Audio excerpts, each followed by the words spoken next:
What's going on, everyone? John Matrix here. Hope you're all having yourselves a wonderful day wherever you're at and whenever you're watching us. We're going to be jumping into the SCP universe here with SCP-5555, Made in Heaven by the Exploring series. This has been a requested video by one of my YouTube members, so looking forward to jumping into this and seeing what this tale is going to be about. Links will be down below, as always, in the description to the original channel, the Exploring series, and the original video without my commentary and reaction. So please do me a favor, if you enjoy this video as we go through it, be sure to go and give it a like. And if you haven't hit that sub button on the Exploring series channel yet, I don't know what you're doing. Go over there and hit it. Give the man some love if you want to give him some support, which I would greatly appreciate. Puts a lot of time and effort into his videos, and he definitely deserves it. So yeah, we're gonna jump into the video here. Again, this is SCP-5555, Made in Heaven by the Exploring series. Volume up, let's go. SCP-5555, Volume's a little too up. Made in Heaven. If I were to ask you what the administrator of the SCP Foundation and the leaders of most of the well-known groups of interest in the SCP universe had in common, you'd potentially come up with all sorts of outlandish answers. You might...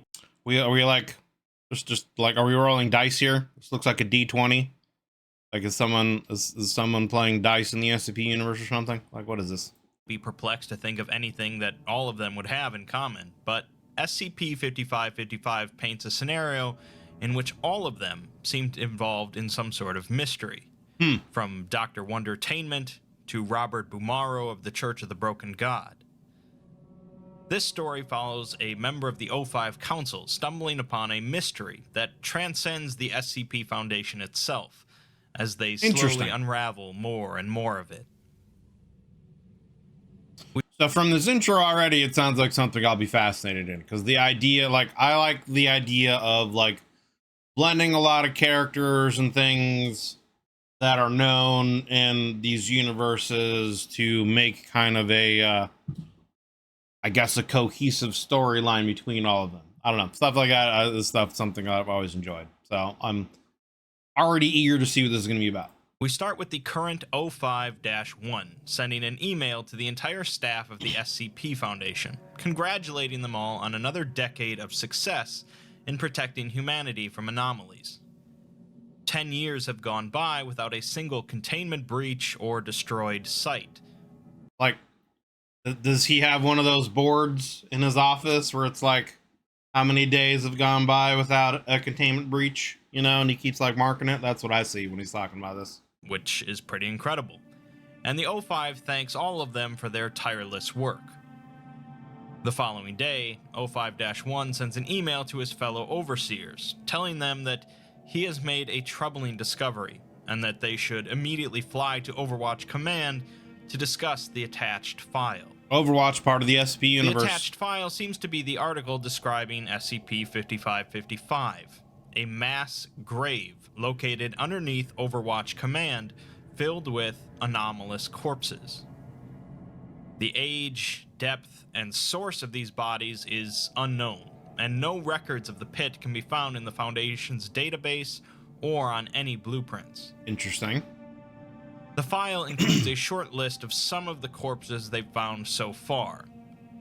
There's a perfectly preserved male of unclear age and ethnicity with no signs of injury, disease, or decomposition. An unidentified corpse dressed in yellow with a burlap sack on its head tightened by a noose, and when the sack is removed, another sack and noose is found underneath. Is that supposed to be a Hanged King reference? Like, trying to think here, right? How I want to word what I'm thinking. Like, is this some kind of situation where, like, I don't know, SCP Tales, like some kind of SCP Tale graveyard, I guess? You know what I mean? Like, is that what this is gonna end up being? Like, I was wondering initially if it was supposed to be some kind of, like, SCP that has some kind of, you know, super amnestic properties that, you know, when they contain certain SCPs, this specific SCP will, like, eat it whatever and like dispose of the body or whatever it is down there. And then we'll use its amnestic abilities to make everyone forget about it, kind of a thing. But with what they're talking about with the person with the burlap staff and a noose, that seems like it's kind of like a Han King reference. Maybe it is, maybe it's not. But interesting. A middle-aged Alutique female with a skeleton composed of unmeltable ice, with a note in the file that under no circumstance should the skeletal system be exposed. There's a male human corpse with over 80% of its internal organs replaced with gear-driven mechanisms continuing to operate when sufficiently wound. Although the body resembles someone that's been infected with the SCP-217 disease, the mechanisms are wholly artificial and seem to have been surgically installed. There's also a black stone coffin that they cannot seem to open due to some interior force, and they believe that a human being is inside. Yeah. An adolescent female. I believe that's what Abel, I think that's supposed to be referenced to. So yeah, these are references to other SCPs. So this seems like it's some kind of SCP graveyard of some sort. Huh. Of unknown ethnicity with dark blue skin, no hair, and 2 severed hands grasping its throat. Finally, a teenage girl whose eyes have been gouged out, although photographs of the corpse show her with blue eyes, and when viewed through video, the eyes follow the camera.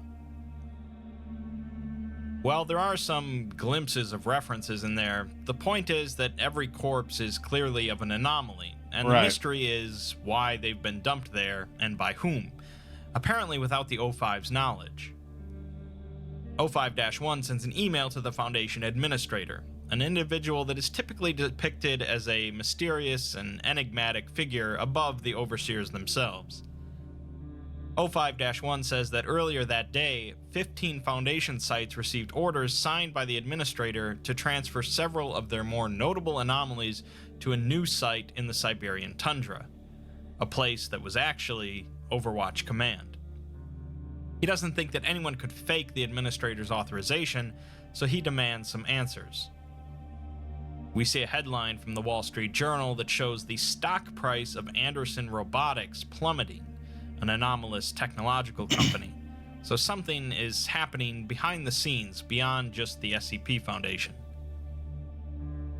Moving on, we're given a note addressed to the future O5-1, written by the current one, Everett Mann.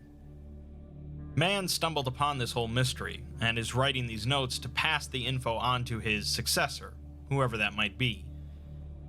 Mann says that he was blackballed by the administrator, Francis Fritz Williams, or Fritz, despite him believing that they were friends. Fritz had transferred over 100 anomalies to Overwatch Command before framing Mann for an elaborate plot involving killing the other overseers. He then mentions that much of the info he's learned was actually passed on to him from his predecessor, so it's unknown how far back this mystery goes. Yeah, it seems like this is something that's been happening for a long time. And that either the administrator himself maybe is involved in it and knows about it and is keeping it from the O5 council members, or previous O5 council members like had established this for something, some reason. Maybe these are like SCPs that the Foundation had experimented on or were self-created in some way during some kind of experiments. And so, yeah, when they were done with the experiments, they disposed of them. That's what is going on here, right? And so, like, as new council members came on board, this information was covered up. Maybe only the administrator and or administrators knew about it. Huh. It definitely seems like some kind of conspiracy within the SCP Foundation. Interesting. Interesting. Well, depending on if you consider the Orbro Cycle canon, we know the administrator's up some sketchy stuff. Right. Well, and that's what I was wondering too, like the name that he was talking about, man, but both names, I don't think were references to the names of the characters from the the Ouroboros tale in the Cactus verse, right? I could be mistaken, but I don't think they're the same names. Ultimately, though, Mann says that the new O5-1's job is to kill Fritz to save the Foundation. Mann trusts that whoever his successor is, they are capable of doing this, because otherwise they wouldn't have become an overseer in the first place. Going about the task of killing the Foundation administrator isn't easy, and Mann says that they will need 3 key things: a lair, escape plans, and safe houses. The lair is the first line of defense, an isolated place stocked with guards and traps that will give you time to get away when Fritz inevitably shows up. Mann had been holed up in an Arctic shack for nearly 30 years when Fritz burned him and sent his own death squad to take care of him.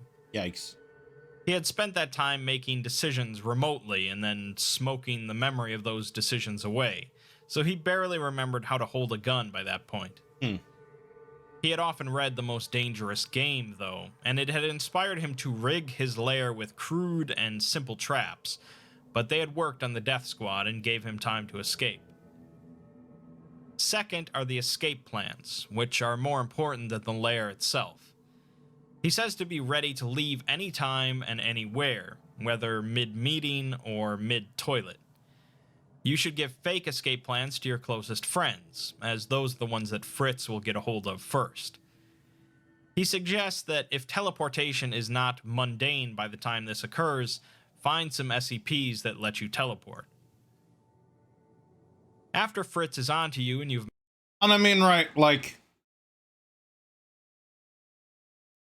these are O5 council members, so, like, they would have all kinds of anomalous technology available to them and on them at any time.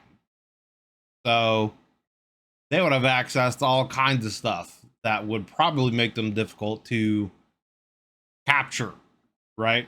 Although I would assume the administrator would have countermeasures for the MTFs that they would send out to get these people. I would assume the administrator would probably have a specific task force that's been trained to hunt down, capture, and or assassinate O5 council members that he wants to get rid of, or in case any of them get online, you know, we would have them available to deal with them. So I guess it's one of those things where, yeah, O5 council members would probably have access to all kinds of toys that could help them get out of situations, but the task force would probably be prepared and trained to deal with those as well. But it's like you said, also, it might be one of those situations where, you know, the task force might be prepared for them using such advanced and anomalous technologies that in actuality, the best deterrence would be like the low-tech stuff, you know, tripwire traps and things like that, that they might not be expecting. Like you said, crude traps that actually gave him time to, I guess, get away. Same sire, yeah, the cyborg MTF. I think he's making the point is that you need to get your hands on stuff without the administrator knowing about it, right? But that's what I'm saying, right? Even if they have access to stuff that the administrator wouldn't necessarily know about, the administrator would still have task force that would be trained to deal with any kind of situations and any kind of known technologies, etc. So they would probably be prepared for whatever got thrown at them. You know what I'm saying? So managed to escape once, you'll need some safe houses, and to be prepared like it's the end of the world. You should have lots of fully stocked safe houses, even fake ones, and you should have anomalies on hand that can get you to them. You should have moles in place at every Foundation facility, either trusted ones or ones you've blackmailed, to help you steal some anomalies. Mann had managed to steal a hat, SCP-5555, that makes the wearer effectively unnoticeable while being worn, which is pretty handy. Mann says that this task will seem daunting, as Fritz has the entire Foundation behind him and perhaps the rest of the anomalous community as well. And although he can't offer any reassurance, he says that by being an overseer, you are the most qualified for this job. Ugh, okay, so we have our premise here, as man was determined to take out the Foundation administrator, but it seems that he failed, although he was still alive to write these notes. That doesn't really explain why Fritz framed man, or why he seemingly goes after every... I think so, right? I don't remember the SCP number, but it's something like that. I remember there being some kind of like hat, yeah, that anyone could wear that would make them essentially unnoticeable and blend in. I can't remember the specifics of the tale, but I do remember doing a video on an SCP or something like that being brought up and something that we've gone over. 05-1, nor does it explain the pit full of anomalous corpses. Moving on, we see an email sent from the CEO of Wondertainment, an anomalous toy manufacturer, Interesting, to Fritz, congratulating him on a masterful win. The CEO had hoped that they could win this time, but their builder bullies were too slow in building the Wonder Maker, some sort of large-scale device. Now their robo-dudes are at work destroying Wonder World, and the CEO is planning to get some souvenirs for Robert Bumaro, head of the Church of the Broken God, and Jude Kriot, the leader of Gamers Against Weed. Wait, what? They're making, right, from what they were just saying there, right? The CEO of Wondertainment just sent an email to the administrator congratulating him on his victory. They almost made it sound like these various factions at some point in time have some kind of competition, and whoever wins the competition, maybe that faction is the faction that's in charge the universe for a specific time, almost like a Mortal Kombat kind of situation, right? Like, I don't like what? That's kind of what it made it sound like, right? They end the email by asking for a physical copy of the file, as they have misplaced theirs, although what exactly the file is currently a mystery to us. Next, we see a headline from the Deer College Odyssey, a newspaper that runs out of the anomalous Three Portlands region, claiming that Herman Fuller's Circus of the Disquieting has closed, with the entire cast of anomalies being fired. It seems that groups of interest are closing up shop around the world for some reason. Another note from Man, writing that at this point, if you've already escaped from Fritz and you're sitting in a safe house, it's time to think about actually killing the administrator. Before Man was an overseer, he was something called a silencer, a member of a highly clandestine Foundation task force whose job involved eliminating the leadership of the Chaos Insurgency. Oh shit. Both Man and Fritz had worked... That would be an interesting, like, tale to go into. You know? So, like, kind of like a John Wick story in the SCP universe of, like, being recruited and then trained as an assassin for the Foundation to hunt down and destroy the Chaos Insurgency. That would be a pretty tight story. I would like to learn more about that. Anyway, continue. Leadership of the Chaos Insurgency. Both Man and Fritz had worked to create an effective set of rules to go about... Which faction? The circus one? I think, I don't know if it sounds familiar. I don't know if we did a specific video on it, but I believe Herman Miller's, I think it's been brought up before. It sounds familiar. It might have been just brought up in another video. I don't know if it's one that, I don't think we've done a specific video on it though.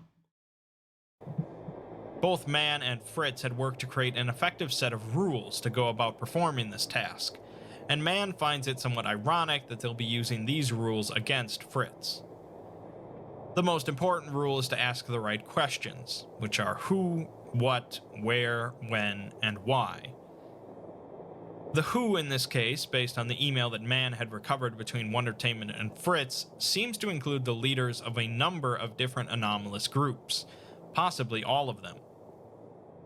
With a mention of a mysterious file that was sent physically rather than electronically, Man had decided to go to the Wondertainment headquarters to retrieve it, utilizing his special hat. Preempting the question of whether or not to assassinate the Wondertainment CEO, Man says that maybe that will work for you, but he's just an old man with an invisibility cap who has to pick his battles. He'd rather just find out some info to use later. But Wonder World is a pocket dimension that houses their factories and headquarters, and the longer a person stays inside, the more they change into something non-human, so he'll have to work quickly. The second rule is to keep your eyes and ears open, but your mouth closed, which is how he ended up finding the portal that leads to Wonderworld. The portal is opened by ripping the heads off of a G.I. Joe and Barbie doll simultaneously and then tossing them into a nearby trash can. The portal deposited him about 1.5 kilometers away from Wonder Tower, Dr. Wondertainment's base of operations. Wonderworld has no sun, only a tambourine drum hanging in a purple sky, and its buildings were taken straight from the nightmares of Dali and Escher. Yeah, I imagine like this Wonderworld thing almost kind of like a Nightmare Before Christmas, the Halloween world. I don't know. For some reason, that's just what comes to mind. But it is super fascinating, right? That, yeah, we're learning a lot more about the Wondertainment faction. The fact that it has kind of its own pocket dimension where its factory is, that there is actually a CEO, and it is basically like an anomalous business of sorts. So I would assume that means there's multiple people involved in it. People that actually work on creating these toys. He also mentioned that the longer you stay in this pocket dimension, the more you turn into some kind of anomaly, and or at least the further away you get from being human. So I would assume that also means that there are some kind of anomalous creatures there that are working on their toys, etc. I don't know. Interesting. Wonder Tower itself is a purple spire that dominates the skyline with massive steps leading into an equally massive lobby.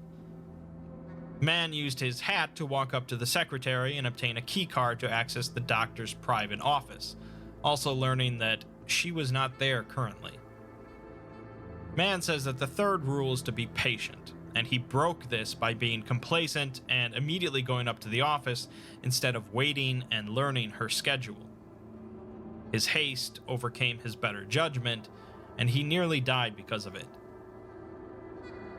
That leads into some security footage of Man's encounter in the doctor's office, starting with showing a hazy and indistinct figure exiting the elevator and rushing out of sight. The camera quality is heavily degraded by the hat's effects, and after Man enters the office, the footage quality improves. Inside the office, the camera there degrades in quality as Man immediately heads to the large desk, stopping briefly at a painting of Charles Wondertainment IV before shaking his head. He searches through the desk for several minutes before removing a manila folder and begins typing at the desk's computer.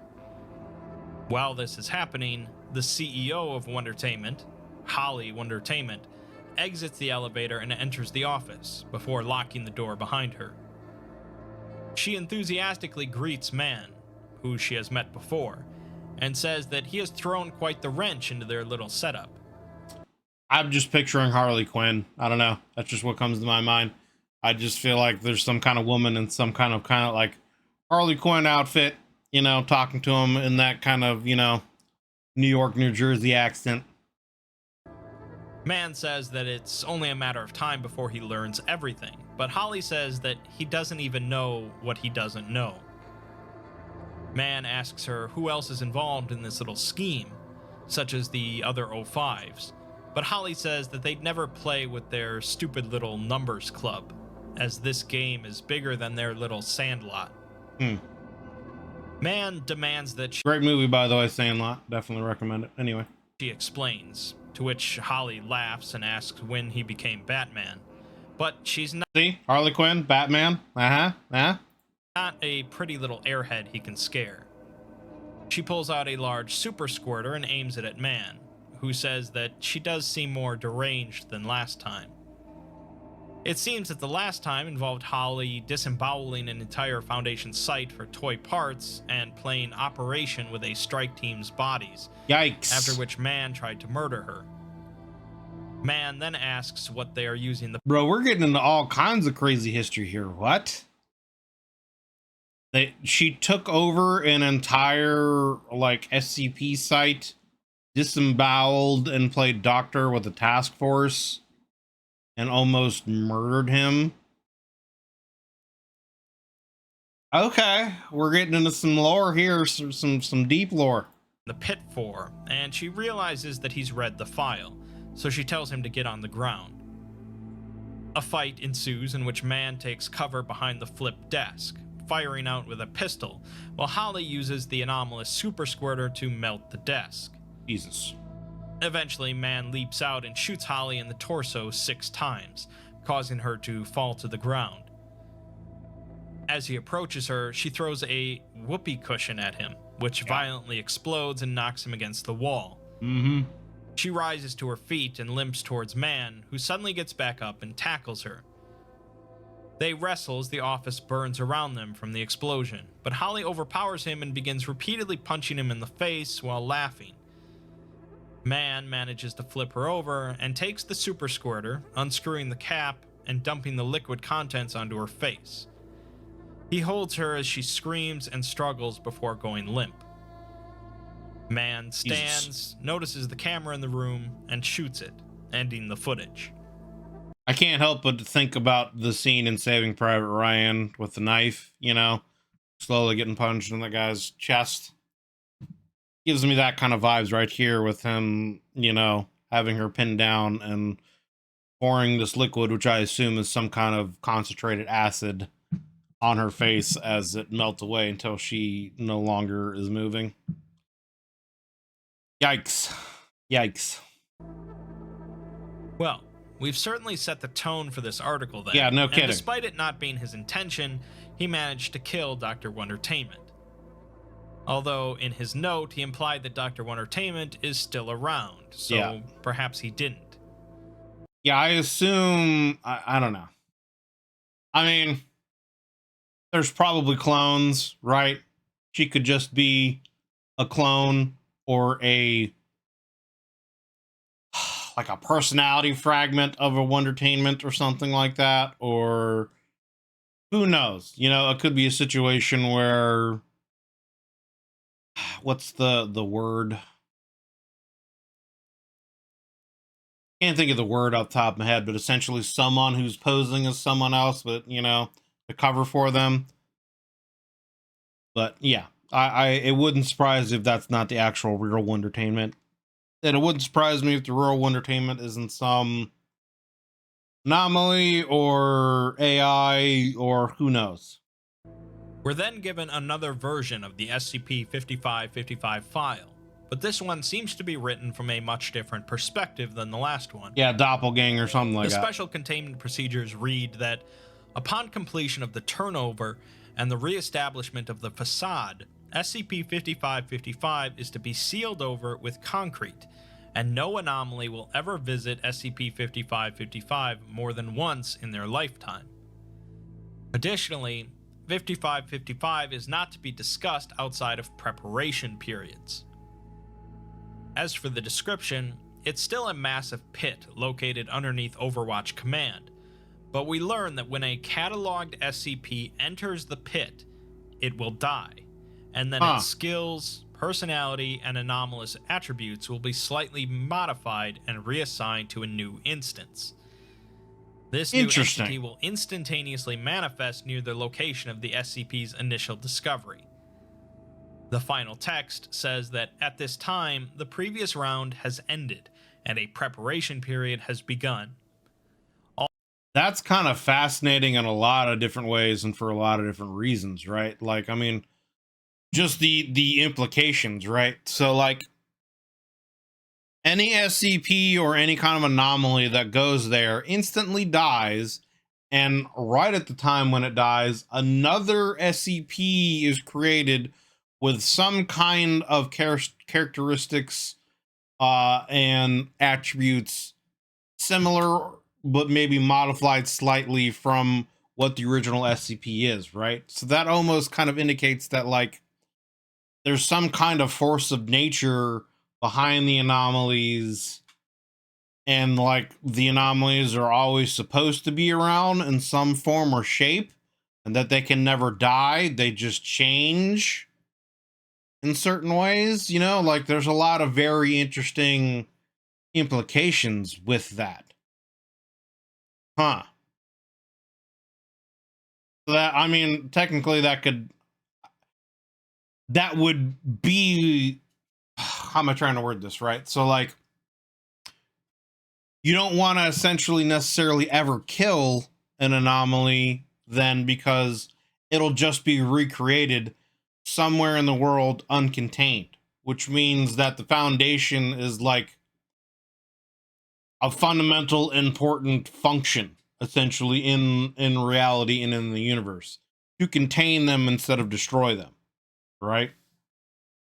Because if you, again, if you just destroy this anomaly, another one just gets created somewhere else instantly with its similar properties.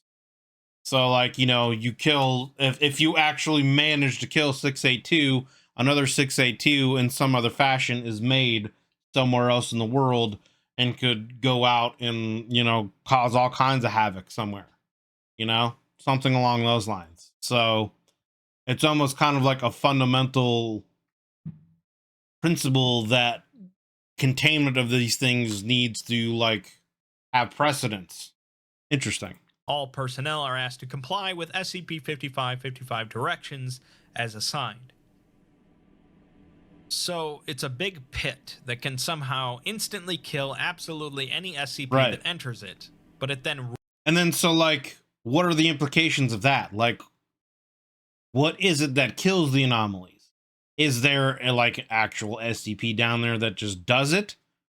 What is it about that space specifically that destroys the SCP and then it gets recreated somewhere else? You know what I mean? Like, there has to be some kind of reason for that, right? I mean, who knows? It's the SCP universe. It could just be some kind of weird null space zone where anomalies just can't exist there for some reason, and as soon as they enter, another one gets recreated, you know? Like, maybe it's a pocket of everything that isn't, and so once something that is from the everything that is enters there, it gets destroyed and then is recreated, you know? Who knows? recreates the SCP with slight differences and puts it back to where it was first discovered. There's been a lot of mentions so far of some sort of game going on, with Right. rounds, preparation periods, and a winner. If the Foundation administrator and the heads of the groups of interest are playing a game involving anomalies, it's above even the overseers, and from the sound of it, it's been going on for some time.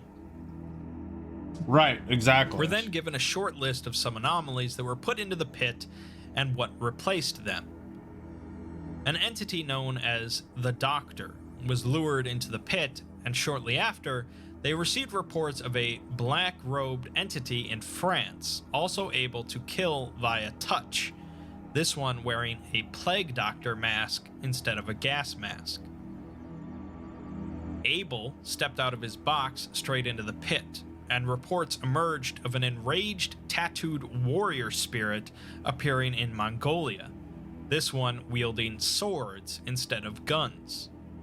The entity known as the Statue was baited into the pit by dangling a D-class over it, and a replacement appeared at an art exhibit in Kyoto, killing 23 civilians before being contained. It's apparently made out of concrete now, which made moving it tougher than before. Someone known as Duke Blackwood, who is a mole, followed after a stake thrown into the pit, and they are currently monitoring his mansion to catch whatever comes out. Interesting. So, Lord Blackwood was originally Duke Blackwood, who was a mole and not a slug. Interesting. That would also make a certain kind of sense, right? Like, what if Lord Blackwood, in his original incarnations, throughout his adventures actually was a human, and then somehow got thrown into this pit multiple times and has changed multiple times into just what he is now. That would be an interesting explanation. The immortality jewel was being held by someone named Jason, who voluntarily jumped into the pit when told that he'd die for good. The jewel reappeared as an amulet and is locked in a box in Site 19's basement. Finally, we have something called the Seed, which was dropped into a vat of molten metal before being kicked in. It screamed like a man during the process. The replacement fell to Earth in England, and Robert Bumaro went to retrieve it, saying that he has some ideas for tying it closer to methane. These are all fairly well-known SCPs, or at least the replacements are, being SCP-049, 076, 173, 1867, 963, and 3179. Yeah. So, like, obviously, yeah, a lot of these SCPs were, at some point in time, a different form. I'm trying to think of, like,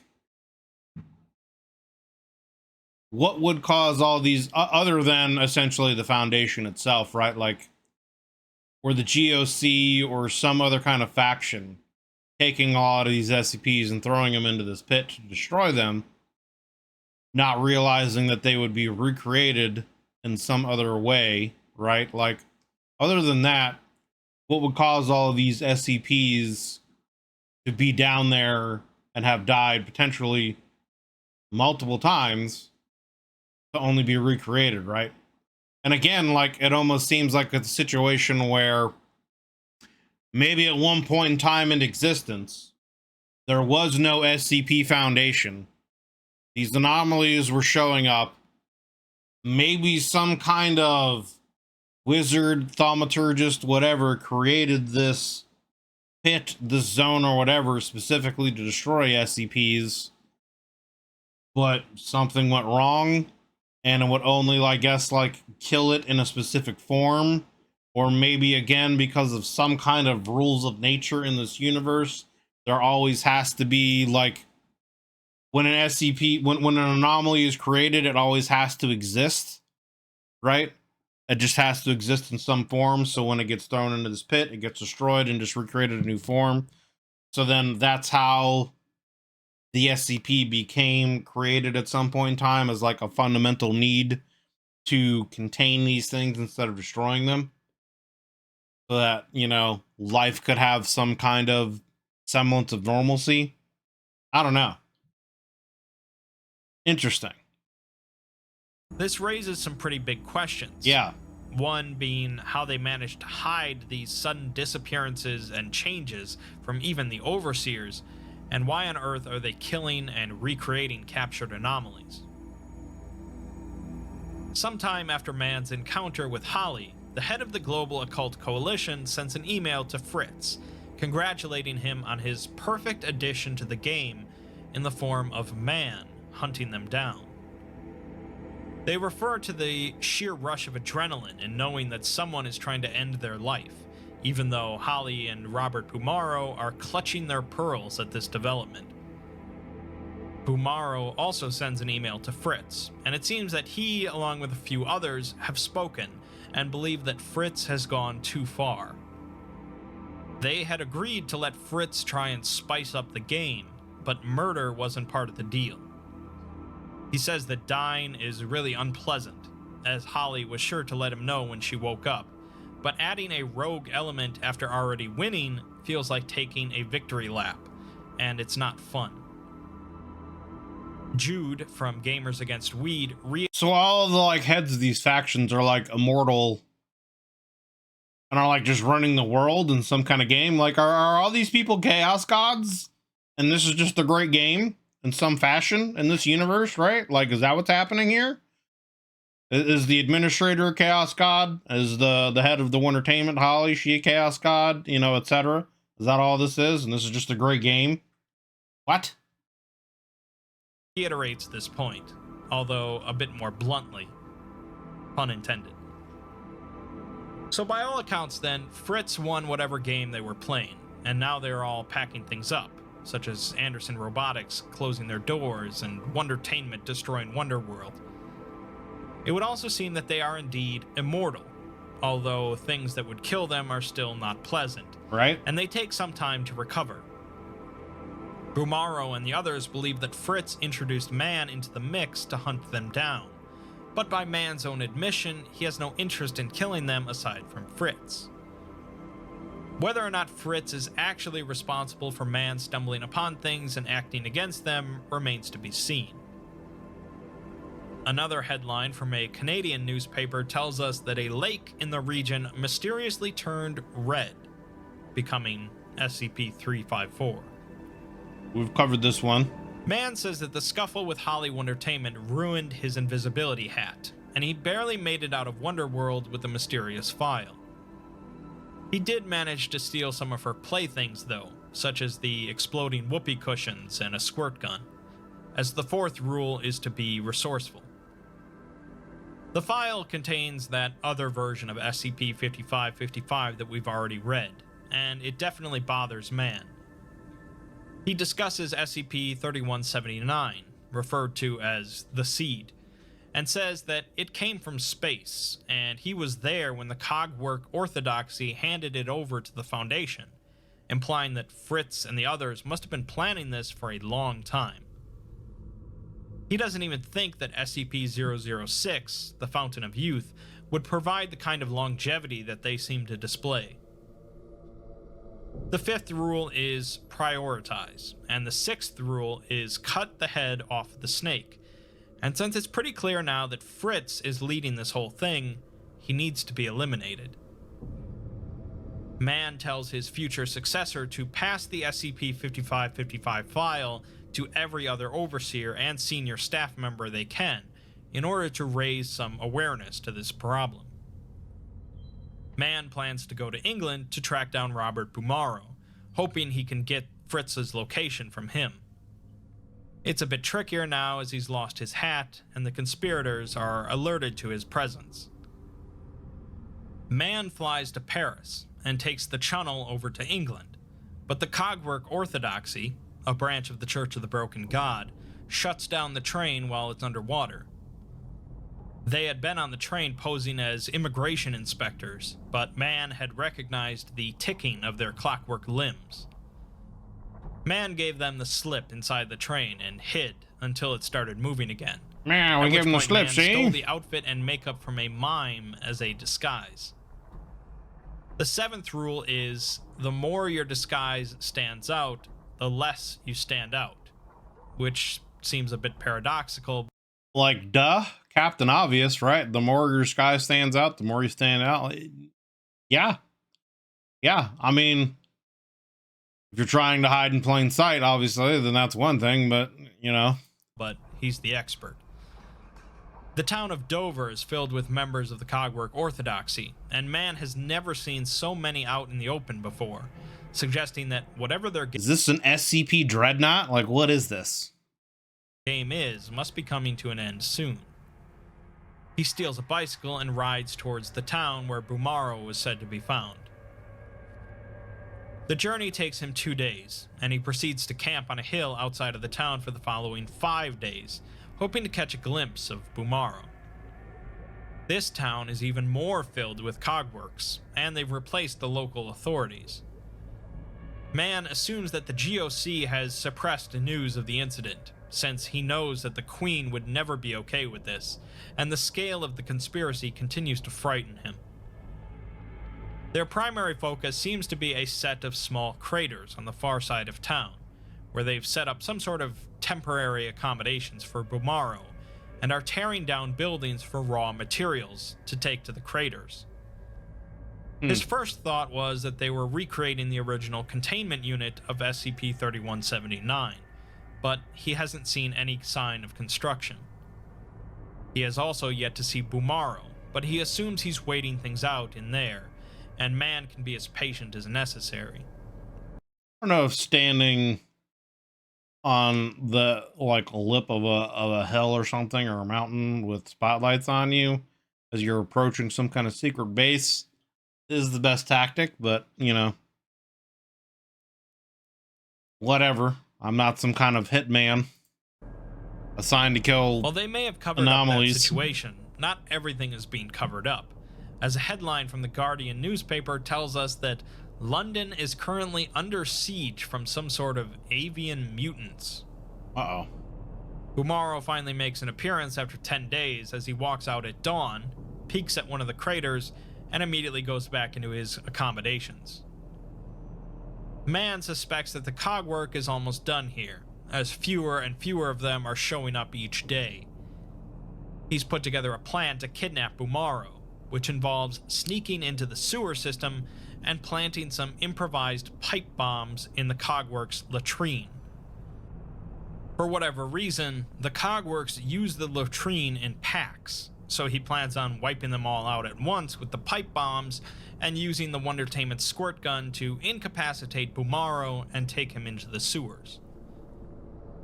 The first part of the plan works alright, and Man gets inside of Bumaro's place, but he is swiftly trapped, not by Bumaro, but by Herman Fuller, the head of the anomalous circus.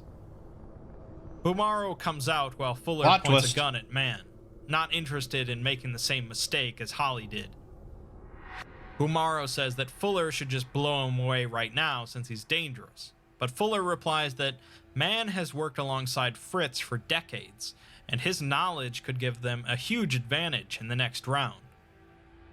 Bumaro says it's not worth dying again, as even Holly looked like a ghost after she died, but Fuller is committed.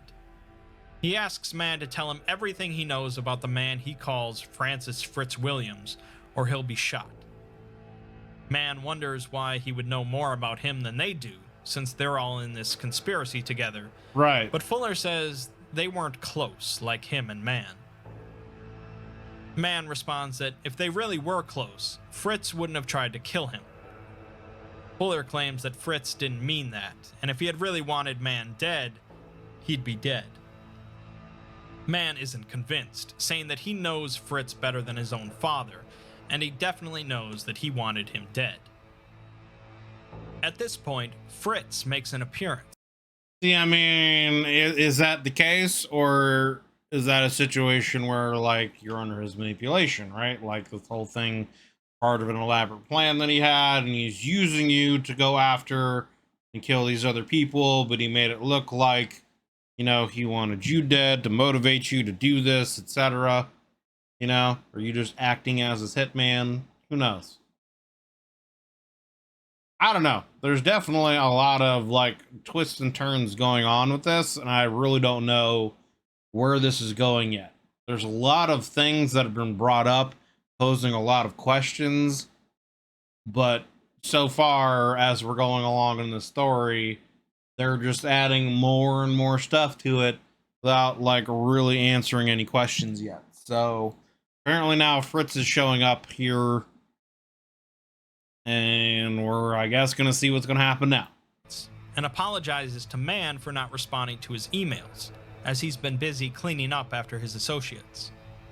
He also compliments Man on his encounter with Holly, as shutting her mouth for more than 5 minutes is an achievement. He says that he's here to take Man into custody, and if Fuller and Bumaro refuse, the snipers in the rafters will put them down. Temporarily, at least. Bumaro, being more afraid of the dying process, relents, but Fuller isn't going down without a fight. An exchange of gunfire ensues for around 2 minutes, and in the aftermath, Fritz has dragged the injured Man out of the room. In the following note from Man, he explains that he woke up in a bed with a migraine, his back and shoulder hurting, and his whole body aching. He was properly bandaged, though, in a square featureless room with carpet and a glass of water and Tylenol on the dresser next to his bed. He steps into a bathroom where he brushes his teeth and takes an hour-long shower before putting on some clothes he finds in the dresser. Stepping out of the room, it's clear he's in a safe house, but not one of his. There are food and drinks supplied, along with a note from Fritz and an updated copy of the SCP-5555 file. The note explains that Fritz had patched him up and left to do some errands, and he's given Man some plane tickets and his old jacket, SCP-262, which is capable of manifesting a number of unique arms and arm-like appendages which they can control. The plane tickets are for a plane leaving tonight for Toronto, where the Critic is currently located, the head of Are We Cool Yet?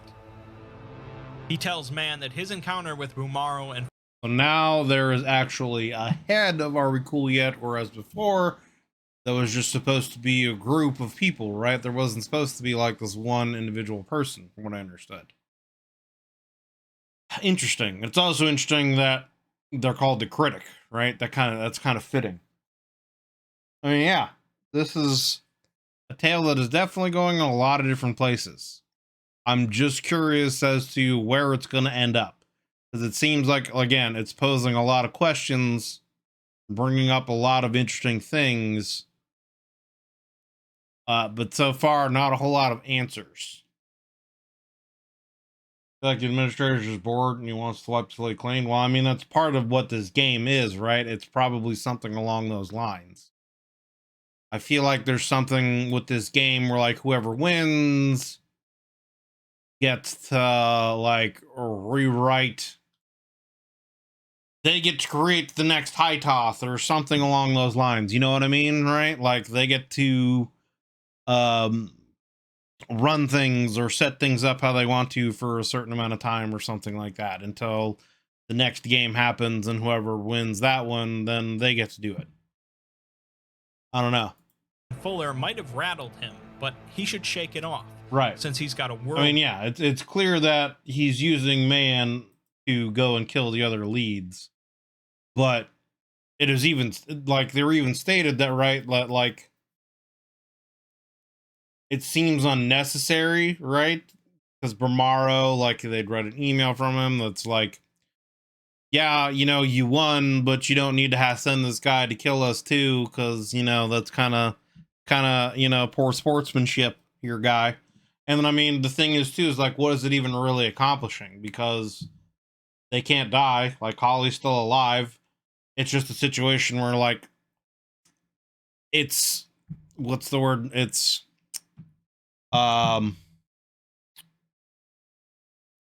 like a hindrance to them, essentially, right? Like, it's an inconvenience. That's the word I was looking for. It's an inconvenience to them for a period of time until they recover from death and they come back. So it's like, what's even really the point of going after them and killing them anyway, other than, I guess, maybe to send a point of who's in charge? You know, I don't know. To save. It would seem that Fritz is encouraging Man to take out his group of conspirators. The updated SCP-5555 file is mostly the same, but instead of a list of replaced SCPs, it has a list of SCP Foundation personnel and their new replacements. The new director of Site-67 is someone named Simon Glass, a highly driven PhD holder who will likely not repeat the same pattern as his predecessor, who married and fathered a child. The new head of R&D is Kane Pathos Crow, a research prodigy, and the new head of the classification committee is Jean Carlisle Actis, an expert in security, with some health conditions that may prove to be excellent leverage. The new head of the Department of Applied Influence will be Alto Clef, who is former GOC, and Fritz apparently plans on hiding him away for whoever plays the administrator next, since Clef could be their best man, or could go ballistic and wreck a few sites. The new director of Site-19 will be Tilda Moose, an individual experienced with thaumaturgy, and Fritz believes having an anomaly contain other anomalies will be a delicious stroke of irony. Wasn't she the Serpent's Hand woman? Or am I mistaken? Or was she one of the O5 Council in the Ouroboros cycle? The name's familiar. I'm just trying to remember what it was. I want to say she was one of the ones that was in charge of the Serpent's Hand, but she could have also been one of the O5 council members in the Ouroboros cycle. Or she could have been someone else, and I'm just misremembering. As for the O5s, Fritz doesn't give any details about the replacements, instead only telling Man that O5-2 through 13 are all dead, all by his hand. Yeah, I want to say that some of them definitely were O5 council members in the cycle. Like, I'm wondering if this is, like, supposed to be a prequel to the Ouroboros cycle. For O5-1, Man, the note simply reads that the two of them bonded, and it's time for Man to get a move on. Man writes a note expressing anger at his own failure to notice Fritz's actions throughout the years, and he has no idea why exactly Fritz saved his life. While it seems that Fritz wants Man to take out the other leaders, Man's intention is to topple Fritz's empire to the ground. An email from Fritz to the rest of the group has him explaining that he's not betraying them or taking a victory I like the little Godfather picture here. lap. He's merely attempting to show off what his suggested addition can do for their game. Most of them would agree that the cleanup of the game is the dullest element, so he's just trying to spice things up. He commends what Man has accomplished so far because he took the time to shape and mold him into the perfect variable for the game. The critic, the head of Are We Cool Yet, sends an email to Fritz telling him that he opened the door to his studio and was assaulted in broad daylight by Man. Man had proceeded to paint the sidewalk red with the critic's blood and nearly ripped off his arms while curb stomping him in an effort to learn some info about Fritz's location. The critic describes Fritz's experiment here as not very cool. In some other emails, we learn that Man has been busy at work, blowing up Foundation sites by setting off their on-site nuclear weapons, and also assaulted Carter and Dark of MC&D to find info about Fritz's location. That brings us to some footage from inside of Simon. I mean, that also just kind of goes to show how much of a badass Man is to be able to go around to all these people and essentially kill them and get whatever he wants out of them, right? Like, these are big people with, you know, heads of factions that have big repercussions in the SCP universe, and he's essentially just kind of walking in and doing whatever he wants to with them. You know what I mean? Like, Man's kind of Giga Chad, I guess. Glass's office at Site 67, a highly secure facility. Man has managed to infiltrate the location and restrain Glass to a chair, shooting him in the knee while asking how to turn on his camera. With the camera on, we see Man wearing SCP-262 and earmuffs, but his face is concealed, despite him immediately announcing that he is Everett Man. Man speaks to the camera and addresses Fritz, telling him that he's tired of hunting him down and wrecking his business. It seems that Fritz had facilitated Man's efforts to break into this Foundation facility, and he asks where— See, and that's the other thing too, is like, it's also clear that Fritz is helping him and wants him to do this for some reason. And that's, I guess, kind of like really the biggest question is why? Because all these people, even if he is going around and killing them, they come back anyway. What is he accomplishing? Like, what really is the goal behind this? Unless he's, I don't know, he's like,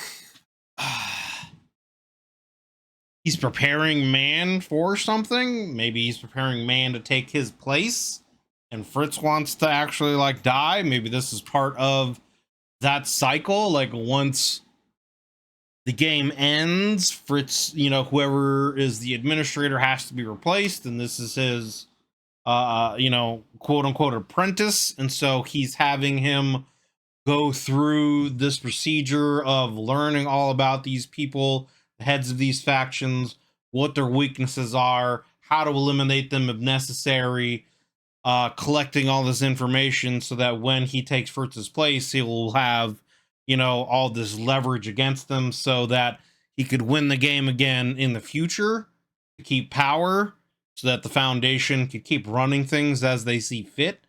That's the only thing I can think of. Otherwise, like, what's the point behind this? Where Fritz found Glass, as he won't tell him a thing.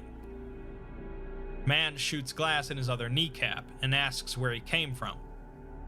Glass, amidst screams of pain, says that he's from Detroit, but Man wants to know where Fritz got him from. Glass says that he wasn't hired by Fritz, he was hired by someone in HR, who isn't even alive anymore. Man proceeds to shoot Glass in the groin and muffles his screams.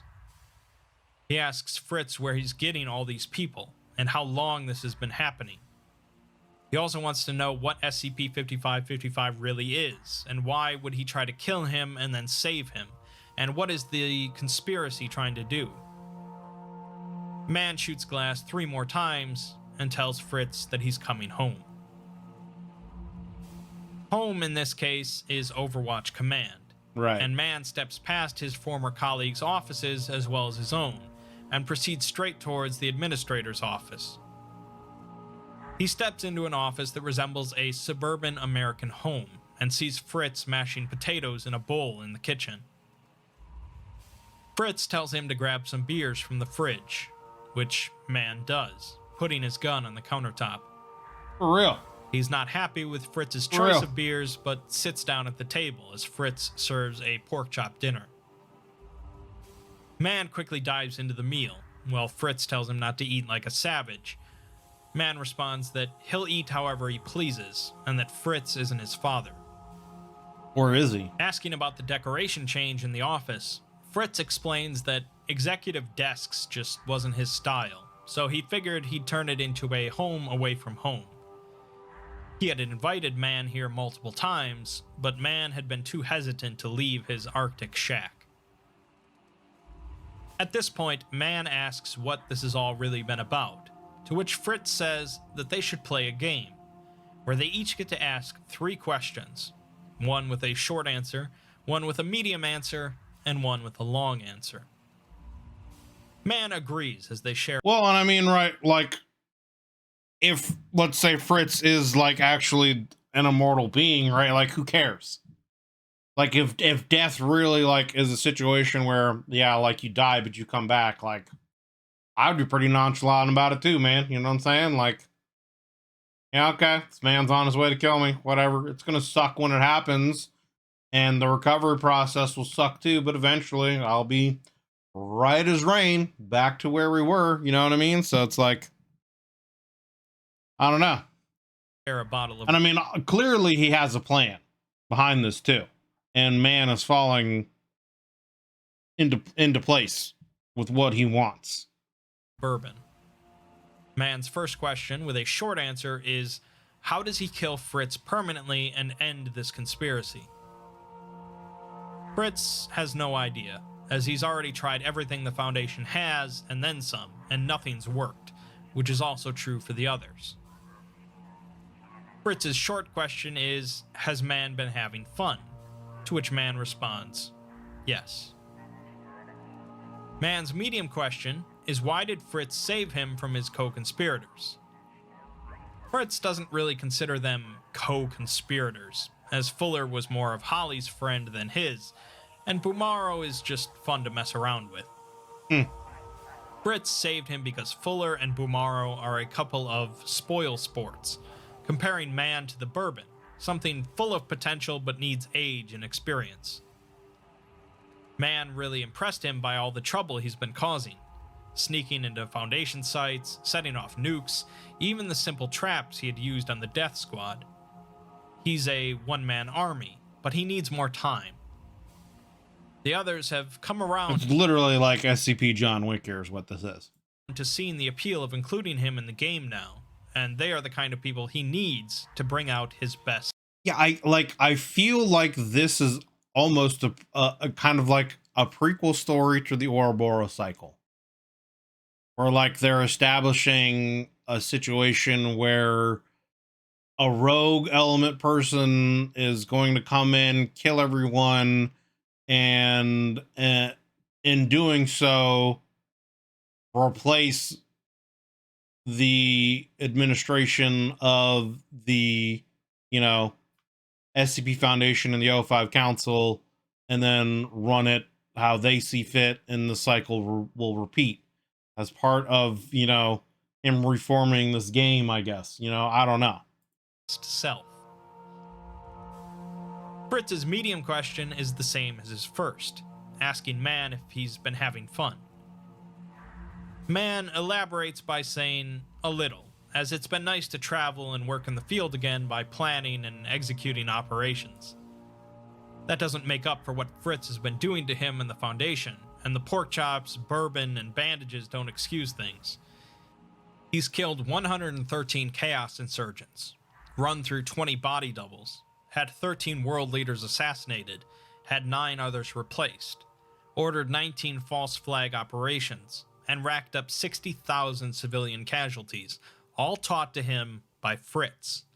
And now, Fritz has thrown that all away and tried to throw him out as well. Man's long question is, why did Fritz do this?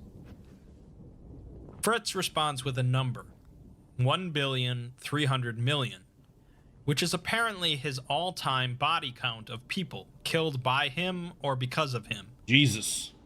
He doesn't really worry about that number though, and he is working to get Man to lose his empathy as well, since that's when he'll really do amazing things. Man's actions while he worked for Fritz throughout the years, such as shutting down the Chaos Insurgency and strong-arming the GOC into Why does this picture look like Elon Musk is playing a cello? helping him erase North Korea from memory, managed to win the game for Fritz by himself. Then Man apparently developed a conscience and hid away in the Arctic, which Fritz took as an offense. Okay, hold on. We're gonna rewind this and listen to this again. Chaos insurgent and well, simple, killed by him or because of him. He doesn't really worry about that number though, and he is working to get Man to lose his empathy as well, since that's when he'll really do amazing things. So Fritz is trying to essentially get Man to lose his empathy / humanity so that he can accomplish something greater and become something greater potentially. Again, it feels like he's setting him up to be his apprentice. Seems Man's more pissed about Fritz betraying him than he is about... Right. It seems like he's taking it personal because of that. He doesn't necessarily really care about the conspiracy stuff. He's just using that as an excuse to do this. But it still doesn't really like answer the question about what's really going on with SCP-5555 and this pit and these things dying and being recreated and what this whole game is like. There's still so many questions to answer, and there's only like, you know, a few more minutes left in this video. Man's actions while he worked for Fritz throughout the years, such as shutting down the Chaos Insurgency and strong-arming the GOC into helping him erase North Korea from memory, managed to win the game for Fritz by himself. Then Man apparently developed a conscience and hid away in the Arctic, which Fritz took as an offense. Interesting. Fritz had been through similar bouts before, but figured that Man would soon break out of it. The problem was that he didn't, so Fritz decided to kickstart things since the game was ending soon. Man proceeds to punch him in the face, and while Fritz commends him on his technique, he tells Man that he has to get over his feelings because they're just going to slow him down. Man doesn't know what Fritz wants from him, as he can't pretend to be fine with these conspirators using the world as their monopoly board. Fritz says that he doesn't need to pretend, just be himself as a one-man army throwing a wrench into things.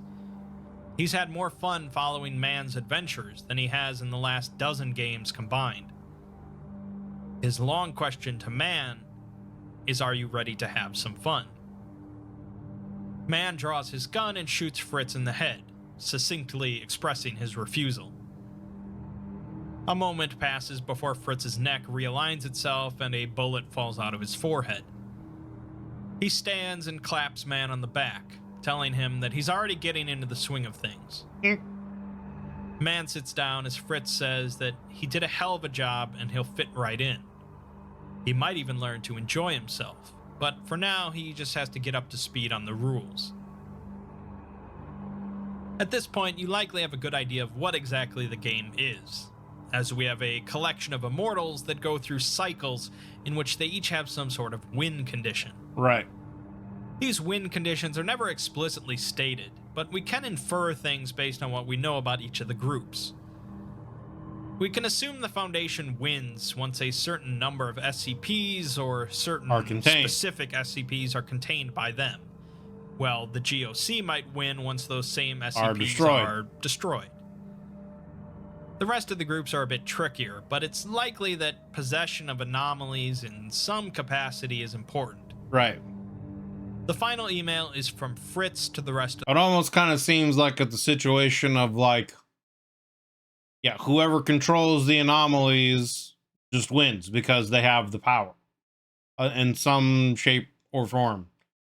You know, the SCP Foundation has the majority of anomalies and or the majority of powerful anomalies contained, so they can use them however they see fit and or, you know, whatever. The GOC, you know, destroys them and it takes them off the board. But like the question is, right, like, so is that essentially what 5555 is really? Is like, that's where all the SCPs get reset, essentially, right? Like between games. I don't know. Because the way it was made out was like it happens instantly. An SCP goes in there, the anomaly dies, and then it gets recreated where it was initially discovered, but just altered slightly. But it happens like instantly. It's not something that happens over a set period of time, etc. So it wouldn't necessarily make sense that way. I don't know. Anyway, let's continue. To the group, thanking them all for playing and providing them the final version of the transfer table. As an additional twist, the individuals themselves change roles from game to game, so Fritz is not always the Foundation administrator. In the next game, he will be Dr. Wondertainment instead. Most of the major groups of interest are represented here. So Carter's going to be the administrator next. Marshall's going to be Grand. Carson's Ion. Dark's going to be Herman Fuller. Yeah, I wonder if they look at those things and they're like, God damn it, I don't want to be the critic. I don't want to be Dark. I don't want to be Big Cheese Horse. You know what I'm saying? Like, from MC and D to Grand Karcist Ion to Big Cheese Horus of the Southern Fifths. Fritz also mentions that he took the liberty of inducting Everett into the game and has been prepping him. He promises that his role will be like nothing they've seen before. The article ends with a note from Man, who says that he's immortal now, one of them. He doesn't know how long they've been playing this game or why, but he's part of it now. He's been assigned the role Nobody, and his win condition is to kill the rest of them. Interesting. Basically, they are mocking him, but the joke is on them, because he understands the thrill of the hunt. He ends by saying that he's assembled all of these notes not as instructions for the new overseer, but as a warning, because they shouldn't get involved. His only goal now is to kill Fritz, and he's got all the time in the world to do it. SCP-5555 follows a bit of a common trend among the SCP-5000 contest entries, in which the SCP itself doesn't really matter. There are plenty of people that object to this, claiming that something like this is really more of a tale than an SCP article, but that doesn't diminish the story.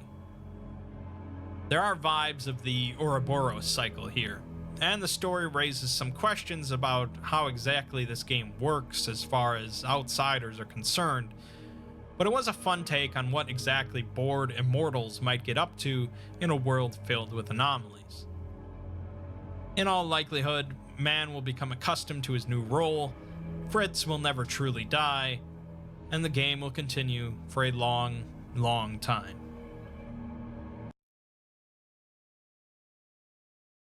Okay, that just kind of like cut out of nowhere. We get a quote though. That was a weird little cutoff there. I've been assigned the role nobody. My win condition is to kill the rest of them. They're mocking me. The joke's on them. I left this life because I thought the world needed a better man. I wanted my life to be more than violence and death, but they've taught me better. There's no greater good, nor catch, nor collateral, nor consequence, but the joy of adventure, the thrill of the hunt, the fire inside me. Those are real. Okay. Well, and I guess the question would also be, right, like if all of the roles get to be switched at the end of the game of whoever wins, will man's role eventually be swapped as well, you know? I don't know. It does kind of almost feel like it's a prequel in a way to the Ouroboros cycle, you know, or it feels like it's kind of, I guess, taken some reference to, or, you know, like it definitely feels very similar in story to the Ouroboros cycle, with an O5 council member, you know, becoming aware of some kind of conspiracy, hunting down everyone else, killing them, and then finding that, you know, it's all part of the plan, the game, whatever, to begin with, and it's not something that they can really escape, etc. I mean, the questions that are really still unanswered is really, what is SCP-5555 as far as, you know, what is this pit that just destroys anomalies, you know, and then all of a sudden they get recreated somewhere else. It seems like maybe this group of immortals created that, you know, potentially, and the anomalies are the currency they use in their game, and maybe sometimes in the game that they create, they take all of these anomalies, round them all up, throw them in this pit so they all get destroyed, and they're all re-released in a different way to spice up their game, you know? Who knows? You know, but it seems like it's some kind of case. I don't know. But yeah, it's definitely part of whatever their grand game is of these immortals. And, you know, man is now a Highlander as well and has become one of them. So, very interesting tale. Very interesting tale. I mean, you know, like I'd said, it very much is reminiscent of the Ouroboros cycle. And I guess for me personally, like, that's the... I was waiting to see, I mean, I know a lot of SCPs don't necessarily really kind of answer the question, but they'll at least kind of give you some kind of, what's the word I'm looking for, like inference, or allow you to kind of come to your, they'll give you hints as to where they're going with certain ideas of things, and they didn't really give you kind of a whole lot of hints as to what, you know, that SCP it is, you know, like, you know, that's what that was kind of like the answer that I was looking for, or the hint I was looking for throughout this, that I was kind of focused on, is to, like, how does this fit into this overall grand plan? And it doesn't really seem to. So the only thing that I can think of, right, is like, yeah, they just use it as every now and then when they want to spice up their game, they round up all the anomalies, or a certain amount of anomalies or whatever, throw them in there, and then they get re-released in the world in some other kind of state, and then the game starts over again, and they go collecting these anomalies, which seems to be the currency of this game, and whoever has control of the most of them or destroys most of them, etc., wins that round, and then they get to dictate whatever happens next. It's literally Chaos Gods in the Great Game kind of a thing. So I was about to say that I think man with will stay nobody for a long while, but sometime down the line he would start to switch roles as well, probably, or he would, you know, maybe his burning desire for the hunt will turn him into something even darker or greater, you know. Also, I think they made the pit was created with them in the first game, and I think it just modifies the game. Yeah, that's the only kind of logical conclusion you can kind of really get from that, right? Is it's like it's a way to reset the anomalies so that, yeah, they're just changed up in some other kind of way, you know, to spice up their game.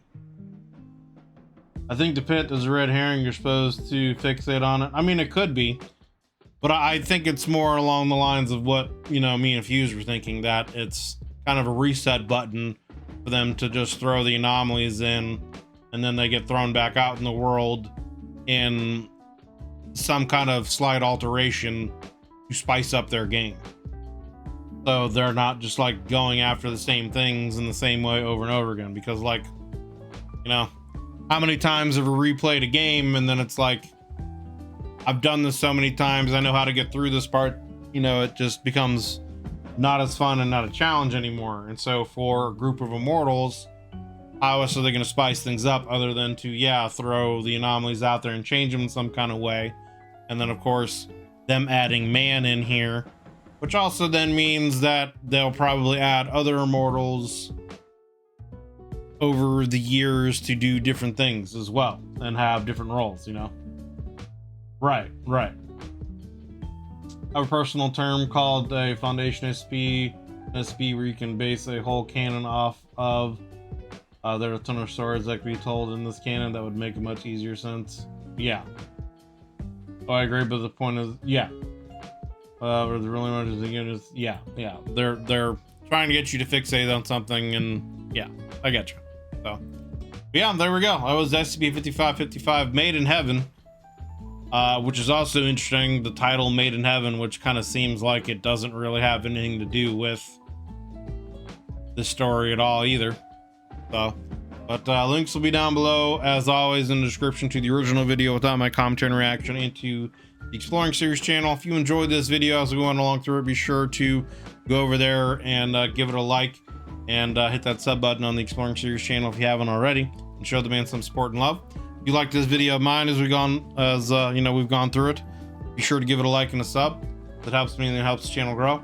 And if you'd like to join us as we do these discussions and I do these reactions live with my YouTube members, there is a join button underneath the video, as well as a link in the description to the YouTube membership benefits and tiers that I offer.